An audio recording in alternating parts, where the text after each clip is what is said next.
ఇప్పుడు మనకి 9th class కి సంబంధించి 4th లెసన్ వచ్చేసి ప్రకృతికి సీక్. 4th లెసన్ ప్రకృతికి సీక్. ఈ ప్రకృతికి సీక్ అన్నటువంటి ఈ కవితా పాఠము మన 9th క్లాస్ లో ఒక అద్భుతమైనటువంటి కవితా పాఠం ఇది.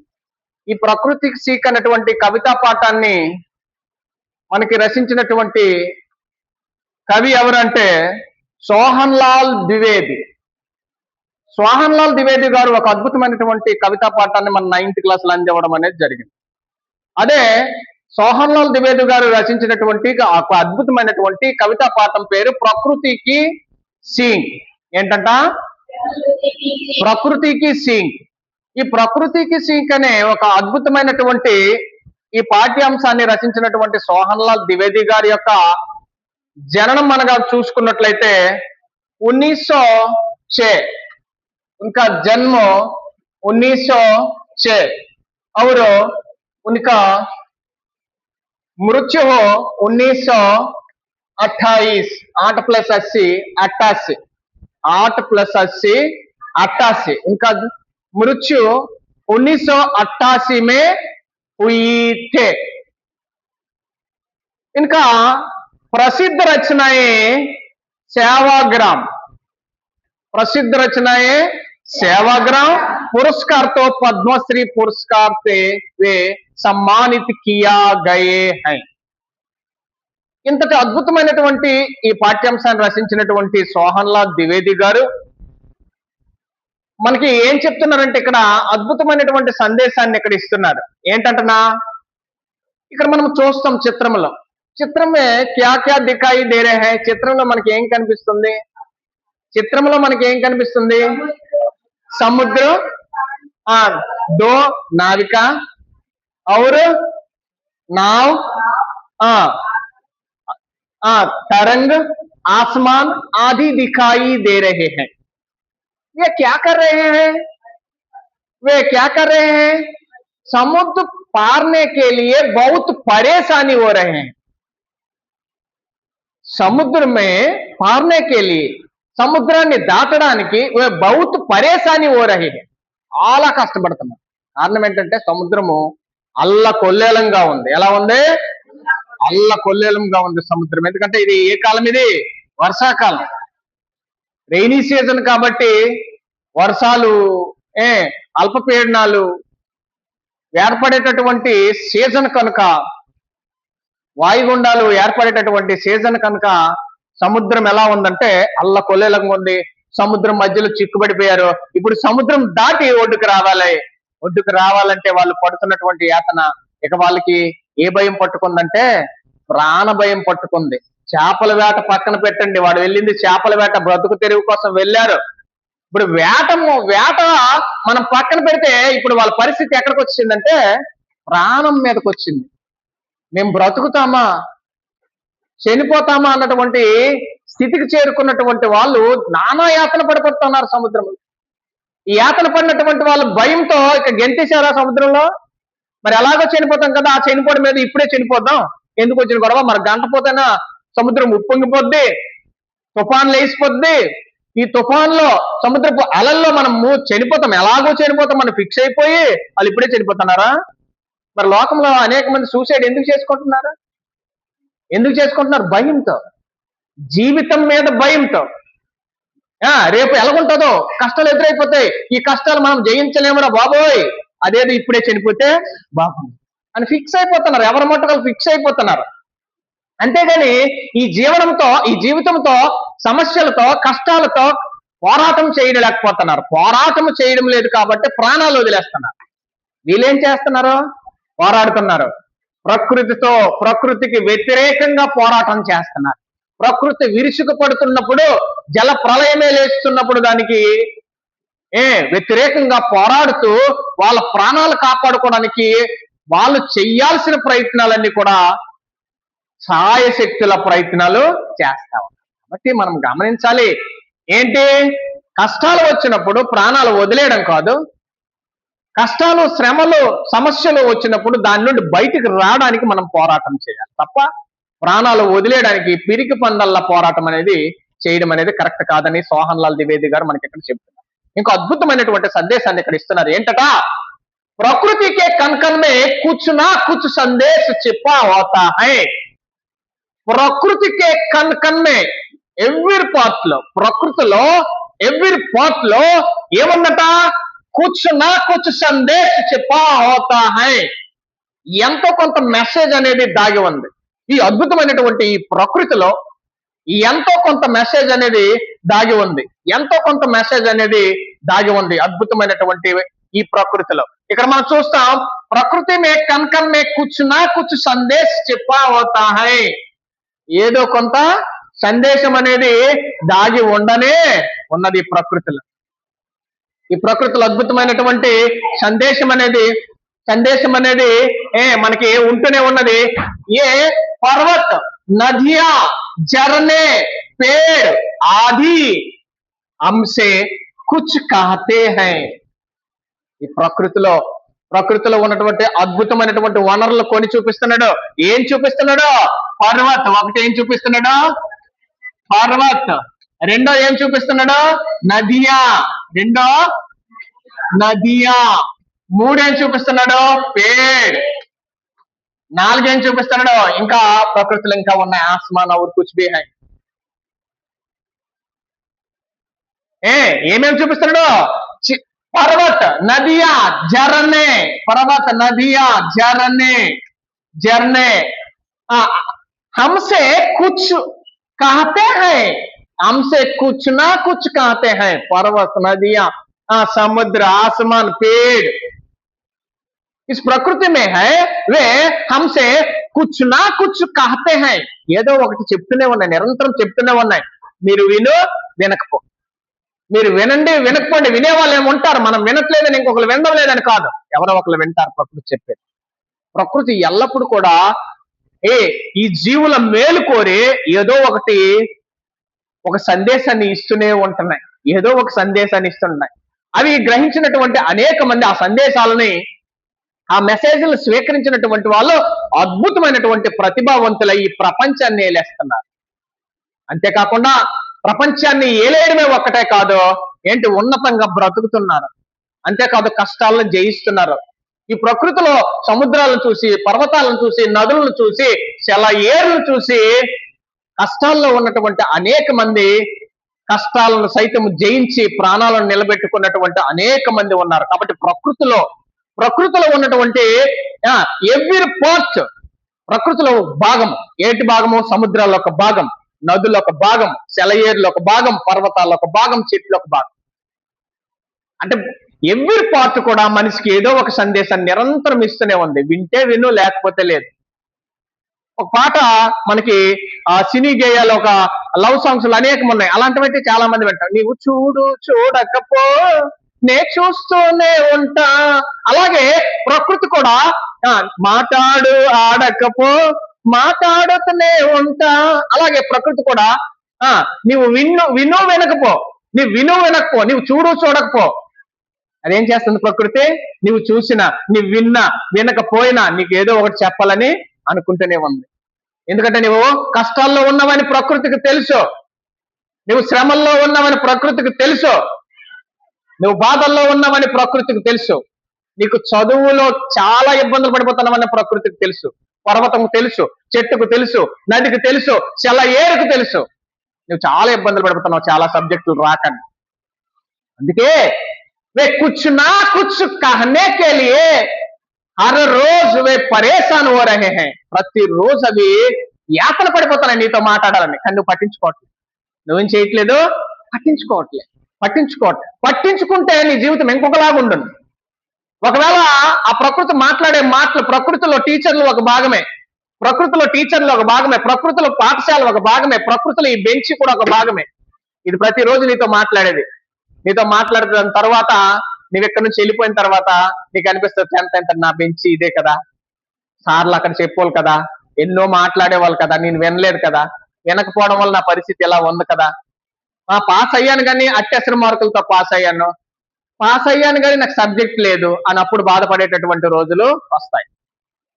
అప్పుడు బాధపడడం కాదు, ఇప్పుడు నువ్వు వినాలి. టీచర్లు అన్న వాళ్ళు ప్రకృతిలో ఒక పార్ట్, ఆ పార్ట్ నీతో మాట్లాడుతుంది. పాఠశాల ప్రాంగణం నీతో మాట్లాడుతుంది. విజేతలు బహుమతులు అందుకుంటుంటే నీవు అందుకోవచ్చు కదా, నీవు చదవచ్చు కదా అని నీతో నిశ్శబ్దంగా మాట్లాడుతుంది ప్రకృతి.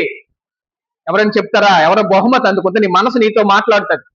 నీవు అక్కడికి వెళ్ళింది ఎంత బాగున్నా, నీవు అందుకుంటుంటే ఎంత బాగున్నా అని నీకు రాలేదు. చూసావా? ఎందుకు నువ్వు అలా ఉన్నావు, ఎందుకు అలా ఉన్నావు అని ఎవరు నీతో మాట్లాడరు. నీ మనసు నీతో ఈ ప్రకృతిని చూస్తూ మాట్లాడుతూ ఉన్నప్పుడు నీకు మనసులో ఏమనిపిస్తుంది? బాధ కలుగుతుంది. ఏమనిపిస్తుంది అమ్మాయి? బాధ, బాధ.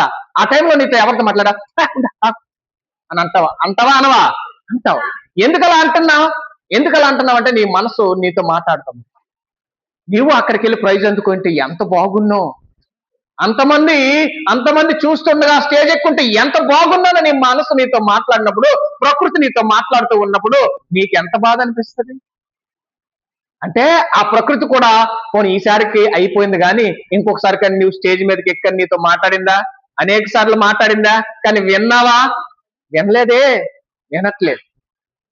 సైలెంట్ గా మనతో మాట్లాడుకుంటూ వెళ్ళిపోద్ది ప్రకృతి. ప్రకృతిలో పర్వతాలు ఒక పార్ట్, నదులు ఒక పార్ట్, సెలయేర్లు ఒక పార్ట్, చెట్లు ఒక పార్ట్, ఆకాశం ఒక పార్ట్, ఈ పాఠశాల ఒక పార్ట్, ఉపాధ్యాయులు ఒక పార్ట్, ఈ ప్రాంగణం ఒక పార్ట్. ప్రతి పార్ట్ అనేది నీతో మాట్లాడతాడు. అద్భుతమైనటువంటి పాఠ్యాంశం ఇక్కడ మనకి ఇవ్వబడింది. इनके संदेश में हम जीवन सफल बना सकते हैं. ఈ సందేశాలను గనక మీరు వింటే గనక, మనం వింటే గనక हमारे जीवन सफल बना सकते हैं. మన జీవితం అనేది సక్సెస్ గుండా దూసుకెళ్ళిపోద్ది. మన జీవితం ఎక్కడ దూసుకెళ్ళిపోద్ది? సక్సెస్ గుండా దూసుకెళ్ళిపోద్ది. ఒక అద్భుతమైనటువంటి ర్యాకెట్ తయారు చేసినటువంటి ఇండియన్ సైంటిస్టులు ఫెయిల్ అయిన తర్వాత ఏం చేస్తారు? ఎందుకు వచ్చిన గొడవ, ర్యాకెట్లు ఎందుకు తయారు చేయాలి, ఆగిపోదాం అనుకుంటారా? ఎక్కడ మనం ఫెయిల్ అవుతున్నామో, ఎక్కడ ఈ ర్యాకెట్ ఎగరడానికి ఆటంకాలు ఏంటున్నాయో అవన్నీ చూస్తారా చూడరా? అవన్నీ చూసి ఏవైతే వాళ్ళ తప్పులు చేశారో, ఎక్కడ తప్పు జరిగిందో దాన్ని రెక్టిఫై చేసుకున్న తర్వాత ర్యాకెట్ దూసుకుపోద్ది నింగిలో. అలాగే మనం ఎక్కడైతే ఫెయిల్ అయిపోతున్నామో, ఎక్కడైతే ఏ సబ్జెక్ట్ అయితే మనం వెనకబడుతున్నామో, ఎందుకు వెనుకబడిపోతున్నామో మనం ఆలోచించుకొని ఆ తప్పుల్ని మళ్ళీ చేయకుండా ఆ తప్పుల్ని రెక్టిఫై చేసుకుంటూ పోతే మనం కూడా ఒక ర్యాకెట్ లా దూసుకెళ్ళిపోతాం. ఎక్కడికి? నింగికి దూసుకెళ్ళిపోతాం. అదే చెప్తుంది ప్రకృతికి సీక్. ప్రకృతి అంటే ప్రకృతి, ఈ సీక్ అంటే సీక్నా నేర్చుకో, నేర్చుకో, సీక్నా నేర్చుకొనుట. ప్రకృతిని చూసి నేర్చుకో. లెసన్ ఏంటి? ప్రకృతిని చూసి నేర్చుకో. పాఠశాల ఒక ప్రకృతి, ఇంతకు మించిన ప్రకృతి ప్రపంచంలో లేదు. అద్భుతమైనటువంటి ప్రకృతి ఇక్కడే ఉంది. రకరకాల పిల్లల్ని మనం చూస్తాం, రకరకాల ఫ్రెండ్స్ మనం చూస్తాం, మందబుద్ధులు చూస్తాం, తెలివైన వాళ్ళు చూస్తాం, మిడిల్ క్లాస్ చూస్తాం, యావరేజ్ స్టూడెంట్స్ ని చూస్తాం. అద్భుతమైనటువంటి ప్రకృతి ఇక్కడ దాగి ఉంది. ఈ ప్రకృతిని చూసి నేర్చుకో. బయటికి వెళ్ళిన తర్వాత చెట్లు చూసి నేర్చుకో, పర్వతాలను చూసి నేర్చుకో, నదులను చూసి నేర్చుకో, నదులకు ముందున్నటువంటి సెలయేర్లను చూసి నేర్చుకో. ఈ పాఠం ఏంటమ్మాయి? ప్రకృతిని చూసి నేర్చుకో, ప్రకృతిని చూసి నేర్చుకో. అద్భుతమైనటువంటి ఈ పాఠ్యాంశం మనము చూసినట్లయితే ఇంకా మనం చూస్తాం. ఇక్కడ చూడండి పద్యాలు అద్భుతంగా. ఇదేంటిది?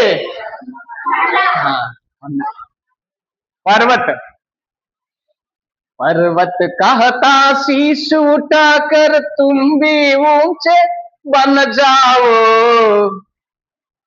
सुनो, पर्वत कहता शीश उठाकर तुम भी ऊंचे बन जाओ.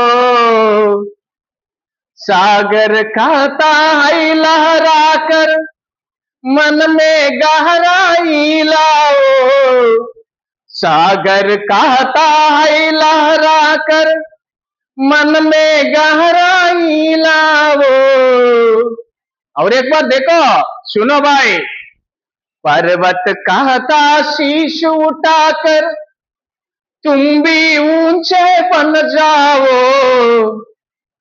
सागर कहता है लहरा कर मन में गहराई लाओ, पर्वत कहता शीश उठाकर तुम भी ऊंचे बन जाओ, सागर कहता है लहरा कर मन में गहराई लाओ. ఒక అద్భుతమైనటువంటి పద్యం ఏదైనా ఉంది అంటే అద్భుతమైన పద్యం ఇది. పర్వత్ కహతా హై, పర్వత్ కహతా హై, పర్వతం నీతో మాట్లాడాలనుకుంటుంది, పర్వతం నీతో ఏదో చెప్పాలనుకుంటుంది, కానీ నీ వినలేదే. ఏదో మెసేజ్ ఇవ్వాలనుకుంటుంది, ప్రతిరోజు కొండ నీతో మాట్లాడడానికి ఏదో చెప్పడానికి ఒక మెసేజ్ ఇస్తుంది. ఈ మెసేజ్ మనకు అనవసరం. మొబైల్లో ఏ మెసేజ్ వచ్చిందో ఆ మెసేజ్ ని మనం ఫాలో అవుతాం. మొబైల్లో వచ్చినటువంటి మెసేజ్ నే మనం ఫాలో అవుతాం తప్ప ఈ మెసేజ్ ని మనము ఫాలో. పర్వతాలు ఇచ్చే మెసేజ్ ని ఫాలో అయితే నీవు కూడా ఏమైందట, ఉన్నత శిఖరాలకి ఎక్కిపోయింది. ఎక్కడికి ఎక్కిపోయిందో, ఉన్నతమైన శిఖరాల్ని అధిరోహించేటటువంటి వాడు నీవు. పర్వత కహతా హై ఏమని చెప్తుంది? పర్వత్ అనే శబ్దానికి పర్యాయ శబ్దం ఏమైనా ఉన్నాయా? పర్వత్, పహాడ్, పహాడ్, పహాడ్, పర్వత్, పహాడ్, గిరి, గిరి, और पर्वत पहाड़ गिरी. पर्वत कहता है, कहना చెప్పుట. पर्वत कहता है, क्या कहता है? शीश. शीश माने क्या है? सिर. शीश माने क्या है? सिर. शीश उठाकर, उठाना, उठाना, उठाना माने ఎత్తుట. పర్వత్ कहता है शीश उठाकर. ఈ పర్వతం నీతో మాట్లాడుతుంది. ఇదిగో పర్వతం ఒక మనిషిగా నీ ఊహించుకో, పర్వతాన్ని ఒక మనిషిగా నీ ఊహించుకో. ఇదిగో పర్వతము నీతో మాట్లాడుతుంది, చూశారు కదా, నీతో చూసి మాట్లాడుతుంది. పర్వత్ कहता है शीश उठाकर, శిరస్సు ఎత్తుకో, శీషు ఉటాకర్ తుంబి, నీవు కూడా. ఆ అమ్మాయికే ప్రైజ్ రావాలా, ఆ అమ్మాయికే ఫస్ట్ రావాలా, ఆ అమ్మాయి స్కూల్ ఫస్టా? తుంబి ఊంచే పంజావు, నీవు కూడా ఆ అమ్మాయిలాగే, ఆ అబ్బాయిలాగే ఉన్నత శిఖరాలను అధిరోహించు, మంచి మార్కులు తెచ్చుకో. తెలివైన వాడు, తెలివైన దాని నీవు కాకూడదా? తుంబి ఊంచే పంజావు, నీవెందుకు ఆగున్నావు? నువ్వెందుకు ఆగున్నావు? నువ్వెందుకు ఇలాగ ఎప్పుడు ఏటు రాదు ఏటు రాదు ఎటు రాదు అని ఎందుకు అలా ఆగిపోతున్నావు? పర్వతాలు మనిషితో మాట్లాడుతున్నాయి. ఎవరైతే చదువులో వెనుకబడుతున్నారో ఆ విద్యార్థులతో పర్వతాలు మాట్లాడుతున్నాయి.